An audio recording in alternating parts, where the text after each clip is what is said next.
नमस्कार दोस्तों, easy tips for happy life में आपका स्वागत है। आज मैं आपको महाभारत की एक कथा सुनाने जा रही हूँ। कृपया इसे ध्यान से सुने। इसमें उस समय की बात है जब पांचों पांडव और द्रौपदी वनवास काट रहे थे द्यूत कीड़ा में हारने के बाद। तो एक दिन की बात है कि महाराज युधिष्ठिर ध्यान मग्न वन में बैठे हुए थे। वे मन ही मन ईश्वर को याद कर रहे थे, या आप कह सकते हैं कि भगवान कृष्ण को याद कर रहे थे। जब वे आसन से उठे तो द्रौपदी ने कहा, धर्मराज, आप भगवान का इतना भजन करते हैं, उनके लिए ध्यान मग्न होते हैं, फिर उनसे यह क्यों नहीं कहते हैं कि इन संकटों को दूर कर दें। आप सभी पांडव इतने बलशाली हैं, किसी भी व्यक्ति को परास्त करने की क्षमता रखते हैं, पर इतने वर्षों से आप सभी भाई वन में भटक रहे हैं और उस दुष्ट दुर्योधन का आप प्रतिकार भी नहीं करते, ना ही भगवान कृष्ण से अपने लिए मदद मांगते हैं। आप सभी को कष्ट पूर्वक दिन बिताने पड़ रहे हैं। कभी पत्थरों पर रात व्यतीत करनी पड़ती है, तो कभी कांटों पर, कभी प्यास बुझाने के लिए दर दर पानी के लिए भटकना पड़ता है, तो कभी भूख मिटाने के लिए अन्न तक नहीं उपलब्ध होता। फिर भगवान श्री कृष्ण से आप क्यों नहीं कहते कि इन कष्टों का अंत कर दें। वो आपके मित्र भी हैं और आप उनका भजन भी करते हैं, फिर आपकी कैसी मित्रता। द्रौपदी की ऐसी बातें सुनकर युधिष्ठिर मुस्कुराते हुए बोले, सुनो द्रौपदी, मैं भगवान का भजन सौदे के लिए नहीं करता।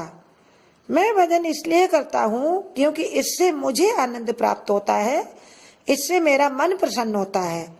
सामने फैली हुई उस पर्वतमाला को देखो, उसे देखते ही मेरा मन प्रसन्न हो जाता है, या उसकी तरफ जो भी मनुष्य देखेगा उसका मन प्रसन्न हो जाएगा। क्योंकि पर्वतमालाएं ऊंची उठी हुई हरियाली वनस्पतियों से भरी हुई होती हैं, गगनचुंबी उनकी चोटियां होती हैं, जिनको देखकर हर व्यक्ति का मन खुश हो जाता है। हम उससे कुछ मांगते नहीं, फिर भी हमें प्रसन्नता मिलती है। हम उसे इसलिए देखते हैं क्योंकि देखने मात्र से हमें मन की प्रसन्नता प्राप्त होती है। इसलिए द्रौपदी, जब अपने सारे कर्म हम खुद करते हैं, फिर सांसारिक सुखों के लिए ईश्वर को परेशान करने का क्या फायदा। मैं तो मात्र अपनी प्रसन्नता के लिए भगवान को याद करता हूँ, उनके ध्यान में बैठता हूँ। यह बात सुनकर द्रौपदी बहुत प्रसन्न हुई और उन्होंने धर्मराज की सच्ची भगवान भक्ति को बहुत सराहा। इस कथा का यह सार है कि ईश्वर का चिंतन मनन मन की खुशी के लिए किया जाता है, न कि किसी कार्य के संपन्न होने की लालसा से। लक्ष्य पाने के लिए कर्म स्वयं भी करना पड़ता है। जब व्यक्ति स्वयं अपना कर्म सही तरीके से करता है तो भगवान उसका साथ देता ही है, और यही भगवान भजन का सच्चा मर्म है। आशा है हमारी ये कथा हमारे सभी सुनने वाले दोस्तों को उनके द्वारा लक्ष्य साधने के लिए और कर्म करने के लिए जो है उनको प्रेरित करेगी, और वो अपने जीवन के लक्ष्य पर आगे बढ़ेंगे। आप सबका धन्यवाद।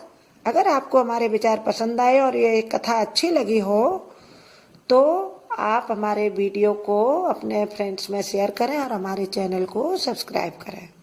आप सबका धन्यवाद।